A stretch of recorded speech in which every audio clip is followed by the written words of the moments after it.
Greetings everyone. Today we are gonna explain about the topic the neoclassical theory.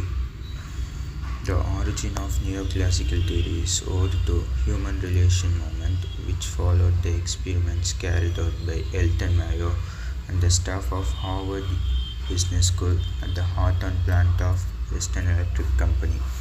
The neoclassical theory has largely filled the gaps which were presented in the classical theory.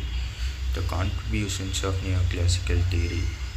The neoclassical theory has made valuable contribution to the development of principles of organization. It strongly favors wide span of control, which seeks to remedy the effect of narrow control span advocated by classical theory, as it causes problems such as communicative gaps, distance between decision makers and implementers, lack of proper motivation, etc. It also advocates increased delegation, decentralization, thus recognizing the need for wider participation of subordinates in the decision-making process. Moreover, it acknowledges the useful role of informal organization in the task of accomplishment of formal organization goals. Greetings everyone. Today we are going to talk about the neoclassical theory. It is otherwise called as behavioral theory. It is based on Hawthorne experiment conducted by Elton Mayo and his associates. It revealed that the human behavior is influenced by social and psychological factors. According to this theory, organizations should adapt flat or decentralized structure which enables better communication, improves motivation, quick decision, and better initiative. It can be adopted in both formal as well as informal organizations. Here some basic features of neoclassical theory. Let's discuss about them. First one, human-centered approach. Neoclassical theory plays an important role on focusing on human aspects in the management. Then social and psychological factor.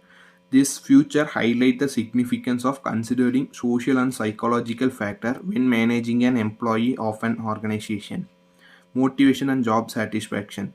Neoclassical theory plays a strong role on understanding what motivates employees and how to enhance their job satisfaction. It believes that satisfied and motivated employees are more productive and committed to their work.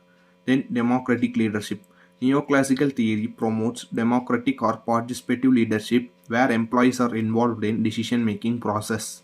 Then, human relation factor. This factor emphasizes the significance of positive human relationships within an workplace. Neoclassical theory suggests that fostering good relationship among employees and between management and the employees can lead to better organizational outcomes. Individual needs and diversity. Neoclassical theory acknowledges the diversity of individual needs and values within an organization.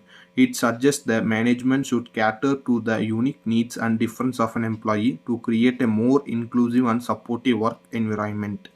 Then, conflict resolution. Conflict resolution recognizes that conflict are inevitable in organization. Neoclassical theory advocates for effective conflict resolution strategies to maintain harmonious work environment. It seeks to address conflicts through the negotiation and open communication. Importance of neoclassical theory. All social organization or social system, since they consist of interacting individuals, a social system is a structured and formal networks of relationship that exist between people in a social setting. Human beings are interdependent in nature. Human beings are interdependent on each other. It means that humans cannot live and act in isolation. For example, farmers produce crops and provide grains to people living in towns and cities. Similarly, scientists found out various ways and means through which crop production could be increased. Motivation is influenced by several factors. Motivation is a complex psychological and behavioral event that can be influenced by a variety of lower level factors such as needs, instincts, arousal, and drives. Motivation often originated from unsatisfied needs, which can be physical or psychological. Individual goal and organizational goal are need to be aligned. Both the goals of individual and organization need to be parallel in a manner. Human behavior is predicted in terms of social and psychological factors. Human behavior is shaped by psychological traits as personality types vary from person to person, producing different action and behavior. Social behavior accounts for actions directed at others. Teamwork is important for organization effectiveness. Teamwork can improve efficiency and productivity. Efficiency rules when work is appropriately divided within a team, responsibilities are shared, and tasks are more likely to be found within a set of time period. Good teamwork also enhances group outcomes and the measurable effectiveness of organization. Human behavior are not always rational. In the 1970s, in the 1970s, two psychologists proved once and for all that humans are not rational creatures.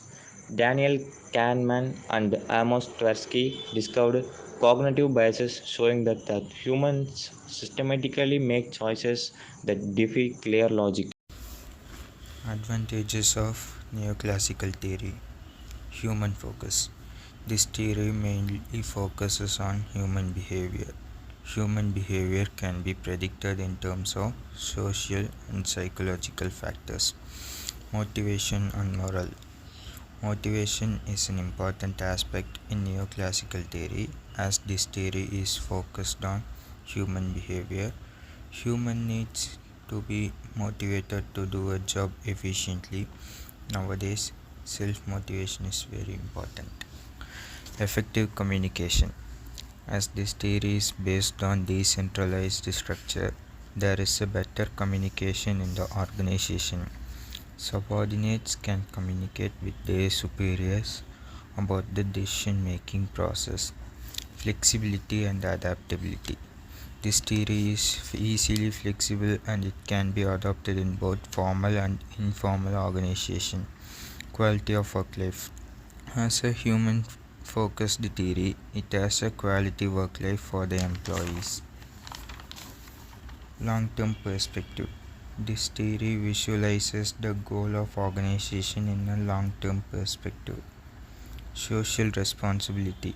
This theory consists of social responsibilities such as motivation, employee participation, etc. Employee participation.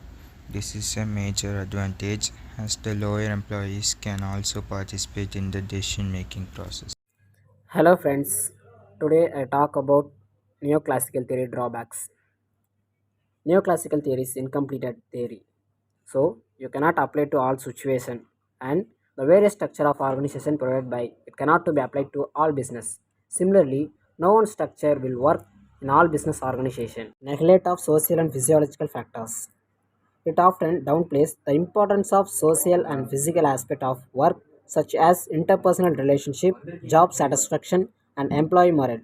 So இதெல்லாத்தையுமே ignore பண்ணுறனால எம்ப்ளாயிஸ்னுடைய dissatisfaction and product reduce ஆகிறதுக்கு சான்ஸ் இருக்குது. Simplified human behavior. Neoclassical management theory assumes that individuals are primarily motivated by economic incentives. But reality, human behavior is complex and economic ரிவார்ட்ஸ்னாலே அது மட்டும் இல்லாமல் பல காரணங்களால் இது பாதிக்கவும் படுது. Lack of flexibility. Neo classical principles can be inflexible and slow. So இந்த ஃபாஸ்டஸ்ட் பிஸ்னஸ் வேர்ல்டில் எந்த ஒரு இதுக்கும் சுறுசுறுப்பாகவும் ஆன்சர் பண்ணக்கூடிய நிலைமையிலும் இருக்கணும். Ignoring non monetary rewards. So neo classical தியரியில் எம்ப்ளாயீஸுக்கு அதாவது அவங்க எப்படி பிஸ்னஸ் நல்லபடியாக எடுத்துகிட்டு போகணும் அப்படின்ற முக்கியமான இதில் அதாவது job satisfaction and sense of purpose so இந்த மாதிரி விஷயத்தெல்லாம் அதிகமாக கவனிக்காது, லிசன் பண்ணாது.